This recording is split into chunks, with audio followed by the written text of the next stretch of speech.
Welcome everyone, Steve Wiss here, and I'm joined by Kevin Harper, the latest T20 World Cup cricketing preview here on All Sports Spain podcast and live on Twitter and YouTube as well. Kev, how are you doing, my friend? Yeah, not too bad, Steve. Thanks yourself. I'm doing very well. And I'm looking forward to seeing some really juicy games coming up soon. And it doesn't get any bigger than this one. India against Pakistan in the T20 World Cup at the Melbourne Cricket Ground. We're going to have a look at the venue conditions in a minute. But first of all, a word on this matchup in any capacity. India against Pakistan, two bitter rivals, two bitter nations who regularly feud to such an extent that these two teams don't even play each other in normal circumstances. The only time they play against each other in cricket, and probably think in any sort of world sport, is at the actual World Cup events or the bigger tournament events. So it's an absolute rarity that we actually see them against each other, isn't it? It is, but it's also the fourth time that we see it in the last year. So I don't know if we're going to get diluted down because they played each other in the last T20 World Cup, twice at the Asia Cup, and now they've got this one as well. So, yeah, you're right. There's a bit of rivalry to it. I mean, I'll remind you that it's the biggest game when we preview England-Australia on Friday. But for now, certainly the biggest game that we've previewed in this tournament. And hopefully should be a good one. Yeah, I mean, obviously England, Australia in any cricketing match is big. I think India, Pakistan is near enough as big. But anyway, we're going to have a look at the conditions and the venue as well. So we're going to have a look at, of course, the Google Earth into the MCG here. And we are in the Victoria Territory. MCG, one of the most famous cricket stadiums in the world. Massive, I think it's the biggest capacity stadium in the world cricket-wise anyway. Nearly 100,000 here. Are we going to get a full house, do we know, for this match, Kev? Yeah, I think they were saying that it's sold out for this game, Steve. This game and this ground hosts this game and Australia against England. So yeah, I'm pretty sure they did say that it was sold out. Whether they've opened up the whole capacity or not, I'm not sure. But yeah, decent crowd anyway, that's for sure. It's not just a ground used for cricket though, and this will be a drop-in wicket. There's some big dimensions to this ground. Does this suit batting or bowling at the MCG? I don't think there's too much of a bias, to be honest, Steve. Scores here aren't particularly high. I mean, you've just mentioned why, because of the sort of dimensions of the ground, although it's not as big as it used to be in the past. Certainly straight down the ground, it's come in a little bit. So I think part of the problem, though, is, like you said, it's a drop-in pitch. And as we saw in Geelong, they often take a little bit of time to bed in. And, of course, if you've watched a Boxing Day test match here, often the scores are quite low in the first innings, and then it flattens out completely as the game goes on. So it'd be interesting to see how the pitch plays here, because this is the first game in Melbourne of this tournament. Right, let's have a look at some of the weather conditions heading into the game. And there's been a lot of rain in Australia recently, certainly in the Melbourne area. A few days ago, this was expected to be an absolute washout, but now the forecast has improved a little bit. I'm putting the Met Office one on here for Melbourne. It is a 7 p.m. local time kickoff. The worry is that there is plenty of rain sort of in the build-up to the game, potentially. Drizzle. Monday doesn't look a great forecast either. They could get this wrong. There might be, this is the sort of time where some showers might develop. But at this point in time, it looks dry. The outfield itself might be a bit on the slow side. What are you thinking? Yeah, the forecast there looks very similar to the Sydney game for Australia and New Zealand on Saturday, doesn't it? They got through no problems, and you just kind of hope that Monday rain's not blown in. It does only say 40% chance of rain to begin with on Monday, so hopefully there's enough of a window to get this game in, because the last thing that anyone wants is a bit of a lottery. You either want this not to go ahead, or you want it to go ahead in its entirety. It's certainly a game no one wants to see get abandoned, let's just say that. We're going to move on to the odds for the game. India are the favourites for this clash. We're going to talk about them now. Team news. How are they building up towards this first game of the tournament for them? Yeah, they've got an awful lot of questions to answer, haven't they? I mean, the main question that they've got to answer is how they're going to structure their bowling attack without Jasprit Bumrah. I've made no secret on previous podcasts. He's the best death bowler in the world, probably the best seam bowler in the world. I know Pat Cummins might argue with that, but I certainly think in the limited overs stuff, Bumrah is better than Cummins, and I don't think there's an awful lot between them in Test cricket. So India have got a huge hole to fill there. So how do they fill it? Well, usually in India, they'd fill it with either an extra batter and just try and smash everything over the boundary on a short ground, or they'd fill it with another spinner and produce a wicket that turns a little bit and come through that way. Problem they've got is neither is really going to work here. They're certainly not going to be able to smash everything out of the ground on this pitch. And there's no point playing another spinner because, as you've just highlighted, all the rain that's been around, the ball's only going to get slippy, and you're not going to get no turn in Melbourne anyway. So they need to find a seamer that's going to replace Bumrah. All the signs were that Mohammad Shami was selected to be his replacement in the squad, but he arrived fairly late to the piece because he had COVID. So nobody truly knows the identity of his fitness at the moment, which would probably leave Harshal Patel, who's another one who can never stay on the park, seemingly. So there's a lot of question marks over India's bowling attack here, Steve. It might still be that they play an extra batsman and just meet fire with fire, but it's certainly an issue they need to clear up. The big strength of the Indian team is the batting, isn't it? Very much so now, yeah. They've lost their star man. I mean, I always judge a side on who's not in the team, and it looks like India are going to play this game without Rishabh Pant in their side. There aren't many teams, probably only England he doesn't walk into, and any other side in world cricket, maybe Australia as well, but certainly no others. He'd definitely walk into the opposition here. That's for absolute certain. But it doesn't look like he's going to get a look in here. And then you've got plenty of other players who've not even come on this trip, like Shikhar Dhawan, Ishan, Kishan, 2 or 3 others. They could basically field 3 batting lineups from the IPL alone, couldn't they? Not quite so good with the ball though, but the definitely batting is immense. Yeah, definitely with the bat. The only thing you'd kind of wonder is how they'll all go in these conditions, but there's nothing to suggest that they won't go well. Pakistan, then, often known as an enigma of cricket, whatever format they're playing in. And, we know they've got 2 very, very good opening batsmen. We know they've got a bowling attack which, on its day, can be as good as anyone in the world. You highlighted in the preview show, the outright preview show, the middle order perhaps is where the question marks are. How are they heading into the game? Is there any team news? Are there any injuries for Pakistan to worry about?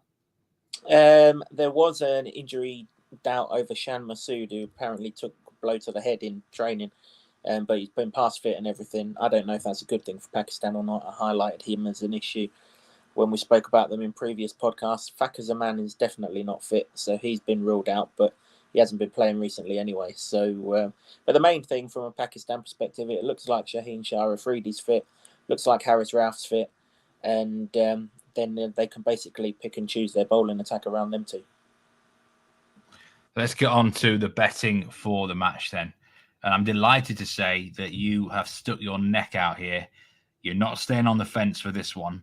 You are going to back one of these 2 teams to win the game outright. The first time, probably actually second or third time this tournament that you've actually had a match bet on the outright winner.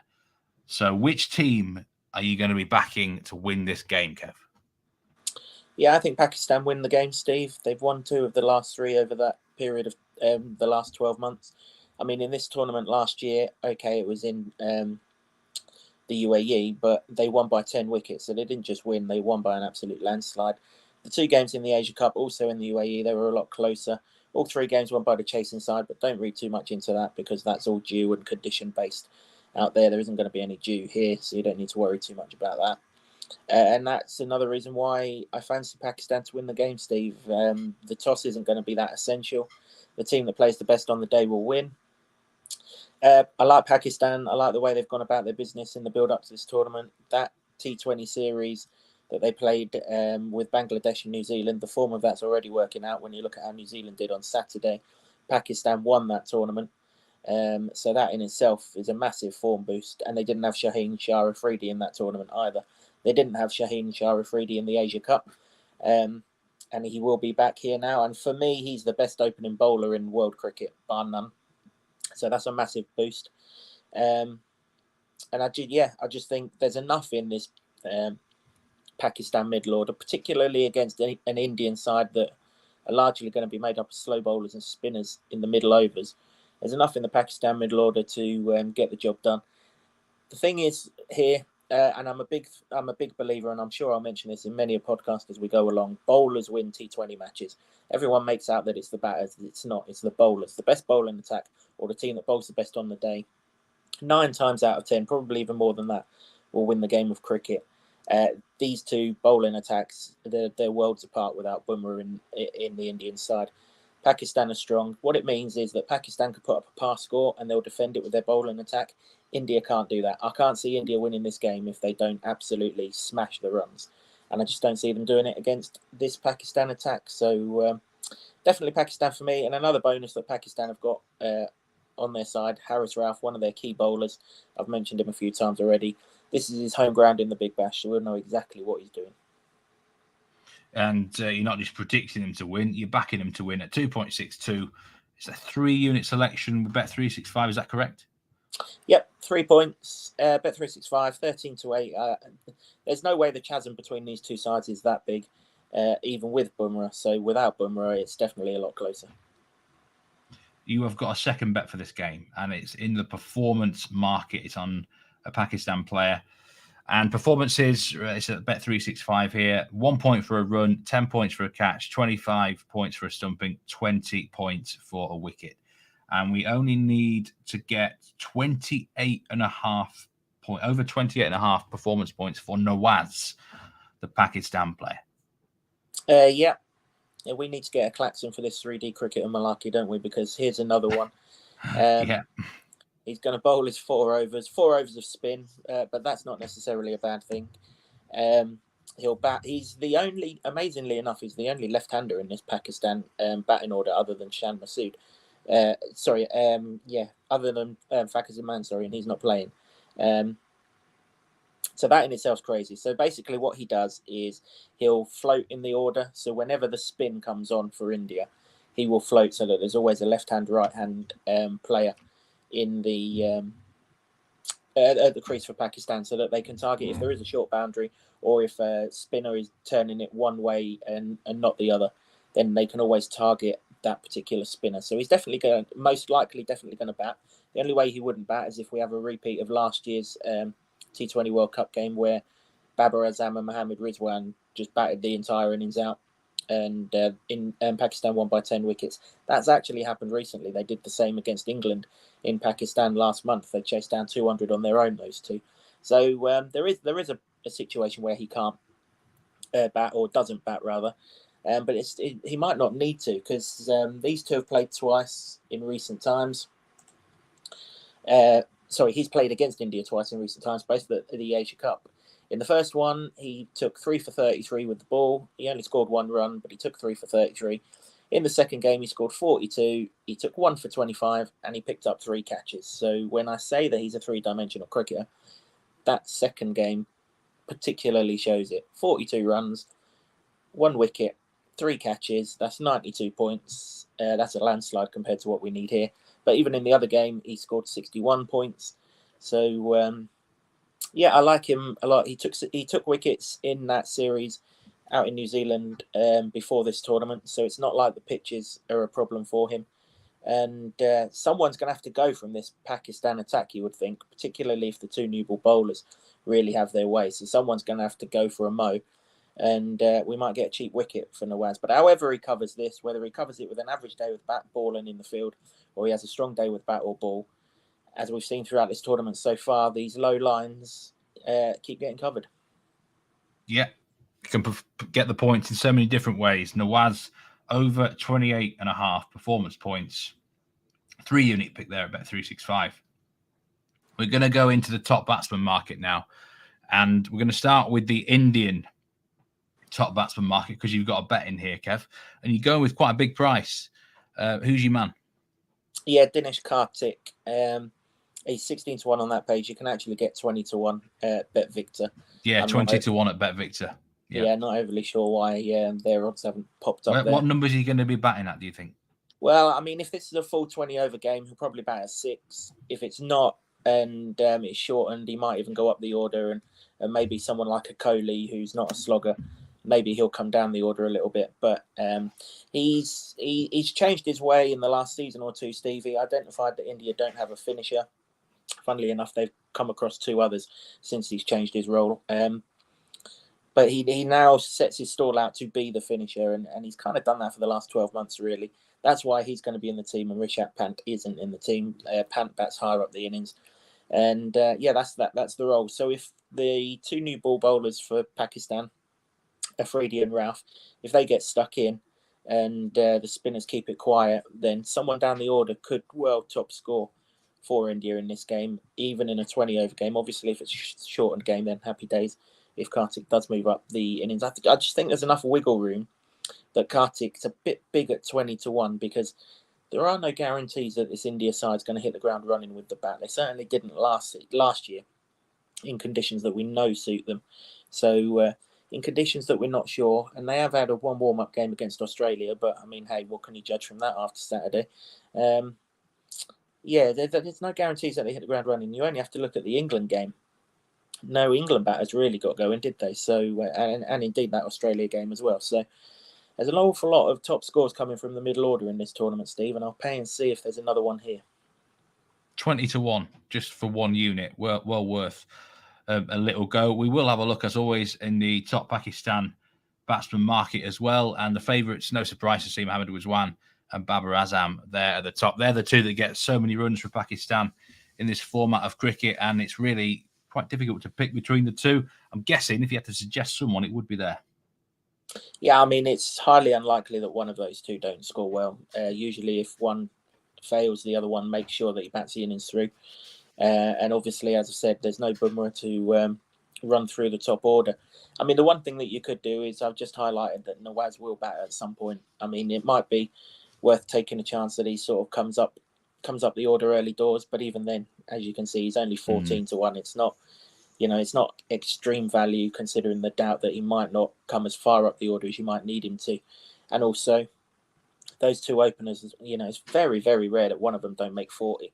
And that's probably the benchmark for a top score. So, yeah, one of the 2 openers. I mean, it's up to you which one you take. Personally, I think Rizwan's the more consistent of the 2, but Azam is the better of the 2. So you pay your money, you take your choice.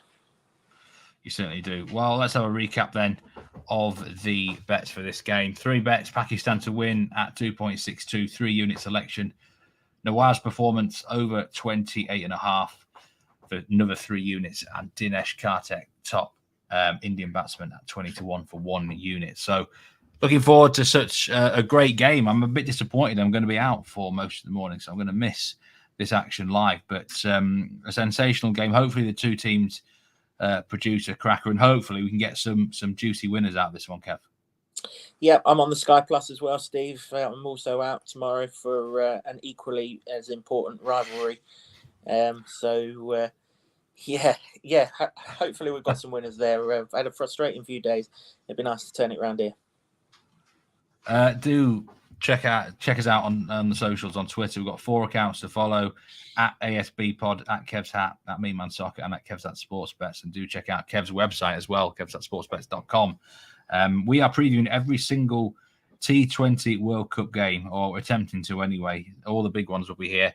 And check out the YouTube channel as well. Do hit that like button if you watch on YouTube. It's much appreciated. But apart from that, it's goodbye from this edition. Best of luck with all those picks, Kev. And we'll see you next time for some more T20 World Cup previews. Goodbye.